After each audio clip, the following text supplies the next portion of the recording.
National eligibility cum entrance test यानी NEET UG 2024 का result सवालों के घेरे में है।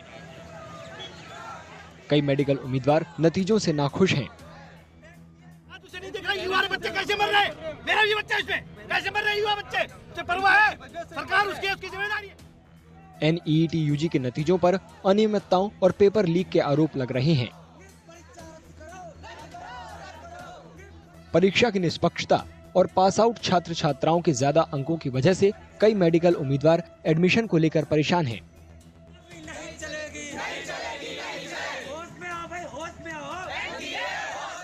एनटीए नीट की परीक्षा 2016 से करा रहा है।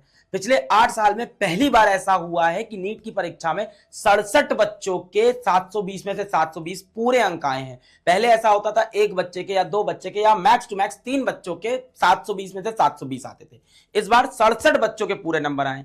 इसमें भी सबसे ज्यादा शॉकिंग बात यह है कि इसमें से 6 बच्चे भारत के एक ही सेंटर हरियाणा के झज्जर के एक सेंटर से 6 बच्चों के 720 में से 720 नंबर आए हैं। इस बार कुछ नए स्कोर भी आए हैं 719, 718 जो कि नीट में नहीं आ सकते।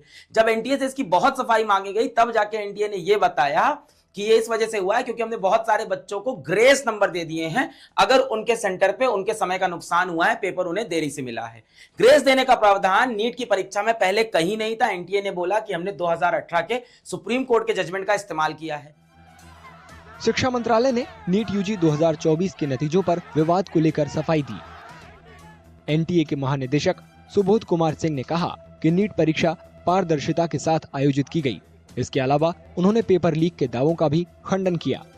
राष्ट्रीय परीक्षण एजेंसी यानी एनटीए ने शनिवार को कहा कि शिक्षा मंत्रालय ने नीट यूजी मेडिकल प्रवेश परीक्षा में लगभग 1600 उम्मीदवारों को दिए गए ग्रेस मार्क्स की समीक्षा के लिए 4 सदस्यीय पैनल का गठन किया है।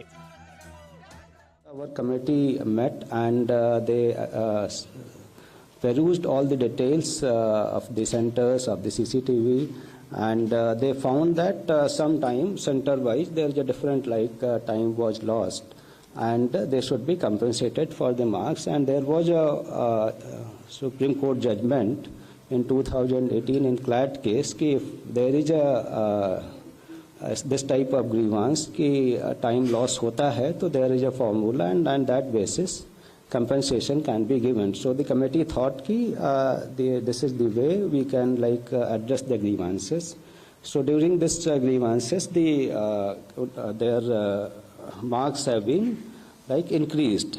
This problem was happened out of 4,750 centers, it was limited to few 6 centers, and out of 24 lakhs it was only 1600.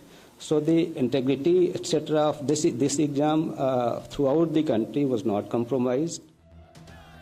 NEET UG 2024 के नतीजों पर विवाद ने मेडिकल एजुकेशन के भविष्य पर पूरे देश में बहस छेड़ दी है।